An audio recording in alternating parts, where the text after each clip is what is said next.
Hello, my name is Opal Singleton. I am the president and CEO of an organization called Million Kids, and that is millionkids.org. We've been in business about 15 years. We've traveled all across the United States for the last 15 years, educating parents and teachers, first responders of all types, fire departments, law enforcement, all about combating things like human trafficking and online exploitation. But today, I just want to talk to you from the heart. I have some things going on in my head that I really, really want to share, especially with parents. So, the title of today is A Unique Conversation with Your Kids About Life and Social Media. I'm going to share that with you because we spend hours as a team at Million Kids researching all the things that are happening online in order to combat online exploitation of kids. And it's a very important passion for all of us. And as we do this, one of the things that we look at is how can we keep our kids safe online? And then what can parents do in this world at this time? So, one of the things I want to share with you, and the reason I said this is a unique conversation, is that for me, I believe we're at one of the most unique times in all of history, if not the most unique time in all of history. I often think about my own life and I think to myself, God made me and he will know when he's going to take me out. And it is that span of life in the middle that I am responsible for. And I really think that is an important way to look at our lives. So many people I've met have been born into circumstances that have been very, very difficult for them. And they grapple with those circumstances all their life. Maybe their family was poor, maybe they were abused, maybe they lived in some unique situation, maybe they were born in a poor part of the country, or maybe just the opposite, they were born into wealth, and they grapple with how to handle that responsibility. But what they really grapple with is how that defines them as a person. And, all of us have had things happen to us as people over the years that we struggle to define our lives. And I was thinking about that as we talk with parents and also with executives and teachers about how do we prepare this generation of kids to live in the most unique world that has ever existed. See, we talk about social media safety and online safety and all that. But I honestly believe that there is just so much more to it than that. If you think about this generation of kids, they are the most unique generation of kids that have ever lived. And that means that you're also the most unique parents and grandparents of kids that have ever lived. Because in 2022 and 2023, the entire world began to be connected by internet. It has never happened before. And so few people talk about what that means. But for the first time in all of history, this generation of kids will be online with 5.5 billion people. And this happened at the same time that we had a technological transformation. I have a book that's coming out about that. I encourage you to purchase the book, of course. That book is called Digital Warfare, Our Kids on the Front Line. And it is an ebook. I have two other books that I published in hardback, but I wanted to be able to update this because of the fact it is changing so quickly. And the ebook will be available many places, but you can always get it at millionkids.org.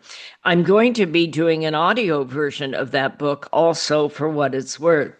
But the book is all about what it means to live in a globally connected world and how do we prepare our kids to do that. You see, most of us have no control over the circumstances that we're born in. And yet, it is those circumstances that will define our life for the rest of their lives. In other words, if you're a bit older, you were born into a world where they had airplanes and cars and things like that. But your parents and your grandparents didn't have that. They had the Depression, they had World War II, they had very little technology that really, really was life changing like this. But this generation of our kids is really the most unique generation of kids that have ever lived. And the challenge is, how do we prepare them for that? You see, I think this is an important subject because of the fact that I believe how we prepare this generation of kids to live in this globally connected world defined by artificial intelligence is going to set the stage for the next generation of kids and the generations thereafter. And I believe as parents and grandparents, we have a responsibility to get that right. And that's what I want to talk about to you today. This is not I'm going to get you a phone and, I'm going to check you every 15 minutes. And if I find you screwing up, I'm going to take your phone kind of conversation. Now, I'm not against parameters. And I do not recommend that you just give up parenting just because you gave your child a phone. I think that it is an important time to have those important discussions. In fact, the reason I'm recording this particular podcast is that I want you to think about parenting maybe a little bit differently. I think if there was ever a time in history that a family needed to have these open conversations, calm conversations that explored the place that your family is in the timeline of history, it is right now.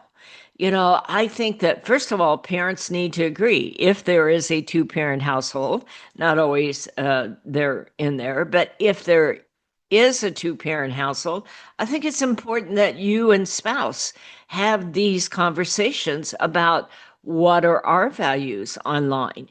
What do we believe in online? So, as we look at this, I think that it is important that we prepare our kids to have a healthy lifestyle online. And to do that, they need a healthy self image. They need a healthy understanding of what is possible and what is rewarding. Let's put it that way. You see, this generation of kids will have access to more information than any generation before them. Some of the information's good, others of it is questionable.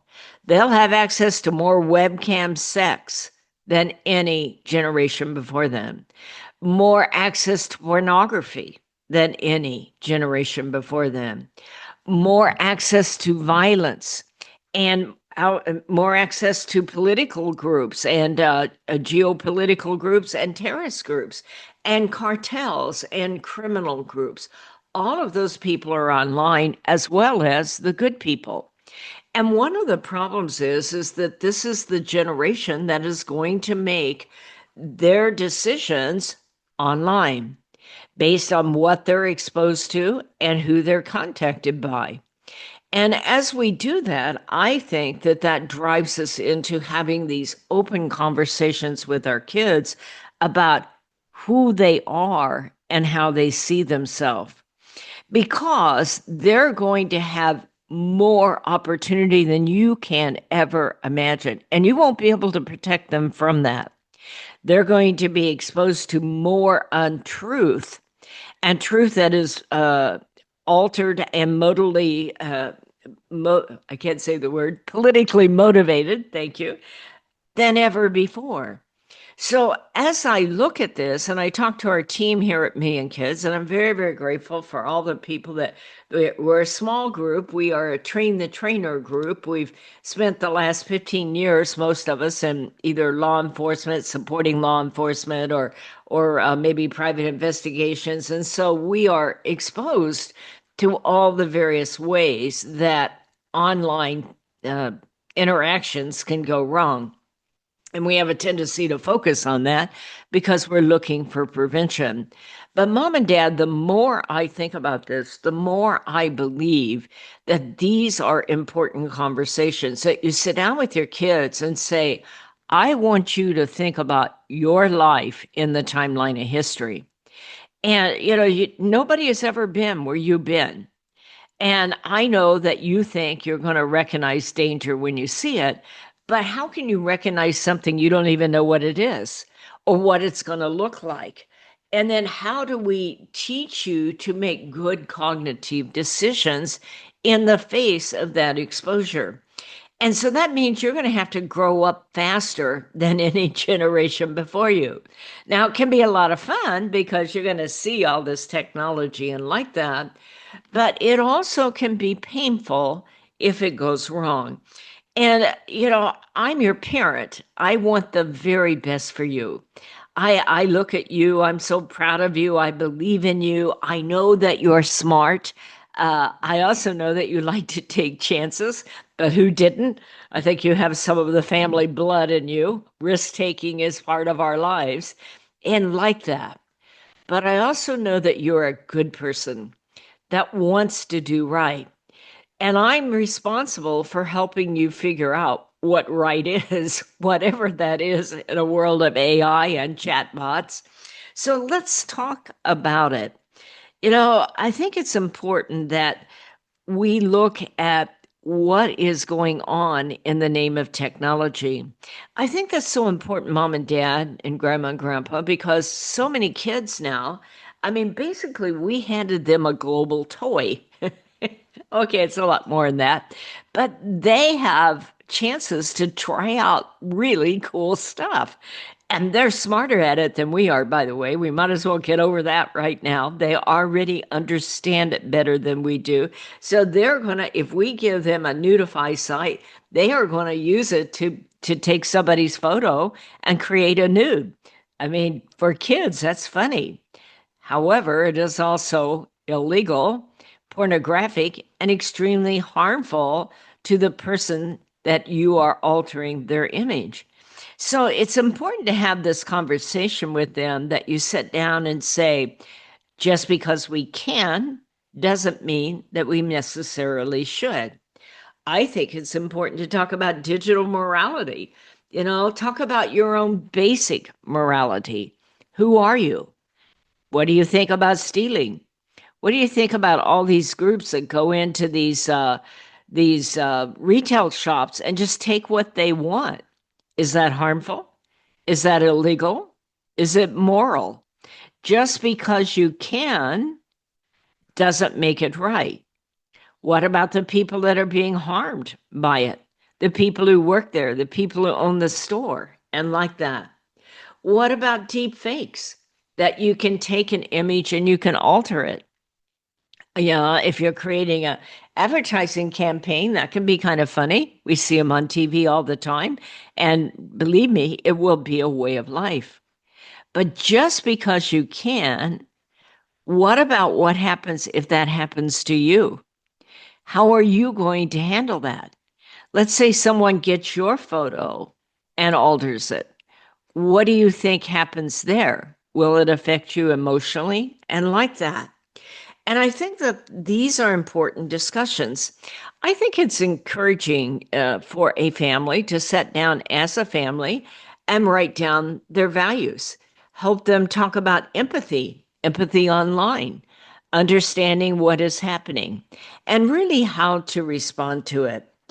I think that we need to talk with kids about this is the first generation that literally will be impacted by millions of people they never met. And, I think mom and dad, let me break that down for you since we're just having a heart to heart today. I'm of the generation that if you put something in print and it wasn't true, you got fired. You know, now if you put something in print and it's altered, well, it's just AI. And there's no morality issue discussed because of the fact that it is so common and everybody can. But I do believe that it's important to have that discussion with kids because they need to understand that now that they're online with 5 billion people, there are good people and there are millions of bad people, and they have all kinds of motivation. Some of them want to convince you to harm yourself or harm animals. Some of them are terrorist groups. Some of them are much more subtle than that. Some of them might be chat bots where you share your closest and most intimate feeling with a character or a chat bot. And the next thing you know, they are starting to convince you to take other behaviors. Stop. Somebody's trying to convince you to do something different than you normally believe in. Who are they? What is their motivation? Uh, it can be very addictive. What are they about? What is the likelihood that they're in it for your good or to convince you a certain line of thinking? You see, I think that this is the point, and our team has talked about this. Yes, we can teach kids not to send nudes. And yes, mom and dad, we need to start there. According to research, 1 out of 6 boys and 1 out of 7 girls have literally sent a nude online. Well, that cannot happen in the future. They may have gotten away with it in the past, but a nude online is basically a social media death sentence, if you will. I'm not saying physically, but anybody can get a hold of any of these images and alter them. So, along those conversations, we need to talk about, well, what happens if that happens to your friend? How can we help them? Like, not reshare that with other people. All of us, you get a partial nude and you go, oh my gosh, who's this? Blah, blah, blah, and it's human nature. But it's important that we began to develop social media morality, if you will, within our children. That, you don't want to discuss your most intimate life with a chatbot because they are not real and they kiss and tell. They share everything you share with them. So why would you do that? And more important, you don't want to make yourself or your family, your younger brothers and sisters, your anyone in your family more vulnerable than they need to be online because of the way that you're connected with all of these people and you don't know who they are. So I think that writing out your values is very, very important. Do I basically want to help other people? If I have an opportunity to make money by, taking a shortcut and doing something that is illegal, would I do that? Or would I take the high road? You see, I think that most kids want to be somebody in life, but this generation to be somebody is going to look quite different. So I think we need to have those conversations with the kids about how do they decide what is valuable, what is real, what is true, and what is not in this kind of thing. I also think that we need to talk about, this generation can have a lot of fun. They go in those video games, they do animation, they do all kinds of things in animation. And so many kids that I talk to believe that animation isn't good or bad. It's just what it is. It's a piece of art, and it's no big deal. Except that if you're harming others in that animation, those feelings are very real. And that gets us to talking about your very real feelings. That if you become a victim, I think it's important to talk about not only your values, but your own image of yourself. So many kids think that self esteem is something that comes in the DNA and their family just didn't get it. Well, I think it's important to talk about your self worth and your values. Self esteem is a decision you make yourself. And if you have parents with low self esteem or grandparents with low self esteem, you will fight low self esteem all your life because you have been raised in that environment. if there's ever a time in history to talk about self-esteem in your family and to end those years and generations of guilt and shame, it is right now. Because if you put a shame-based person online, they are automatically going to go for the low end of the moral spectrum. It is how it works. They'll start looking at pornography. They'll start taking chances. They will align themselves with people that, in order to get attention, in order to get approval, self-esteem is a decision you make. Once you decide you're valuable, nobody can take that away from you. And you will begin to make different kinds of decisions. You can say to yourself, well, in the past, I probably would have taken the low road because I thought that's all I deserved. One conversation I think is important is the difference between guilt and shame. And I am not a psychotherapist. I'm simply a human being that's lived through many, many years of life and done a lot of reading. But the thing that I think is important for your kids to understand that guilt means I've done something wrong. But you can correct that. You can make new decisions. You can decide I'm going to do it different next time. But shame says, I am wrong. I'm not good. And if anybody knew what was going on inside my head, then they wouldn't like me. And we got to overcome that. We have to take on a generation of kids that are dealing with shame and embarrassment and a lack of self-worth, because a child like that in an online environment will be easy to access and manipulate and convince them that it's okay to harm others. So I think that in parenting, I think that these discussions are very important. I probably will be doing a lot more of these kinds of podcasts in the future because I think that it's really, really important in this generation. As my new book comes out, Digital Warfare, I really believe that these kinds of conversations are more important than ever before because of the fact that if we put kids online that need desperate attention and approval, they are going to be taken advantage of by some of the worst around the world, if not being taken advantage of by a chatbot. The reason I say that is chatbots mirror the data that you are feeding into them. And if you have low self-esteem and you're talking to your chatbot in that way, your chatbot is going to mirror that back to you. So this is the reason why our team has started to discuss this idea that it's a lot more than wagging your finger and saying thou shalt not. Certainly, I believe in setting parameters and rules. I believe in having filters. I believe in parental control.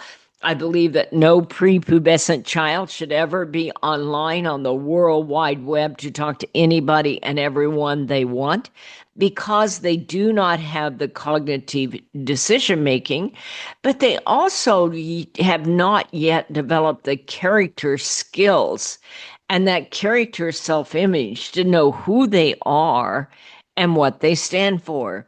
And I think to place a child online that sees themselves as psychologically damaged or at least marred in some way will greatly increase their chances of being online violated. And I don't know if that's a good sentence, but you get what I'm saying. I think we need to talk this out. I would really appreciate you giving me feedback if you want. If you've listened to this podcast, you can contact me at opal@millionkids.org, OPAL at millionkids.org, and tell me what your thoughts are on this kind of thing. So this is a completely different approach to online safety. I get it. I understand that. But I want people to stop and think about what is happening. As I started out in the beginning, you know, this generation lives at the most unique time in history, and they have no control over the circumstances they have been born into, and they will probably have very little control on the circumstances that take them out. But this generation is starting on a lifespan of technological input and control. Their whole lives, even in the next 3 to 5 years, will be completely different. If you're talking to your 14-year-old right now, just imagine the world that they're going to live in when they're 20, 6 years from now, or when they're 25, 10 years from now. If you think the world is complex right now, how do we prepare them to live in the world that they're going to be in just a few months? Because AI and generative AI and all these chat bots, all of this is changing at the speed of light. And that is the challenge for parents. I'd ask you to think about what all this means to you and your family. I think it is the most challenging time in all of history to be a parent, to be a pastor, by the way, to be a sports coach. I was talking to some sports coaches because we want to train the sports coaches about financial sextortion, because that is where we're losing so many young boys. More than 40 young boys have taken their own life because they hooked up with an overseas financial scam where they were coerced into sending a nude, and the humiliation and the threats of degrading them were so great that these incredibly successful young men literally took their own life. One of them in only 35 minutes. One of them received over 1,000 texts in a 24-hour period. And yes, we deal with educating, and we want to educate, especially sports coaches, to talk to young men about don't send those nudes. I understand it's high liability, but it's also high liability if we don't talk to them. If we lose another wonderful child because nobody set them down and explained to them what a Nigerian or Myanmar or Pakistan scam farm looked like, and who that 14-year-old girl that you're getting that nude from and wants your nude really is. Okay, we've got to have the factual discussions, and that's the role of me and kids, is to prepare you, mom and dad, and pastors and educators to speak that way. But I also want to have more of this dialogue about how can we parent differently, because the clock is running. We talked about financial sextortion last year, and we had yet at that point started to have these suicides that are going on with young kids who fall in love with chatbots. Imagine what it's going to be next year. We've got to get ahead of this. And I believe it is an important conversation to set down, put away the wagging finger. Now, we don't put away the controls. We don't put away filters. We don't put away watching kids' phones. We don't put that away. But we maybe take a step back and think that where this first generation is headed is going to take a unique kind of parenting and grandparenting. And I think the faster we can understand that and what that means and what that looks like, the better off we are. Now, I'm no genius on all this, so I take any of your input. I welcome you to give me feedback. You can do that at opal, OPAL, at millionkids.org. In the meantime, if this has been helpful, I'd appreciate your donations, financial donations. You can go to millionkids.org and sign up for all of our newsletters, share it with everyone you know, discuss it at your youth groups, and discuss it in your parenting groups at church and organizations that you're at about how does this work, okay? My name is Opal Singleton. The organization is millionkids.org. Millionkids.org. My email, opal, OPAL, at millionkids.org. I'd appreciate it a whole lot if you would share this with others and give me your feedback on what you think about parenting in this unique time in history. So thank you for following us, and I will see you on our next podcast.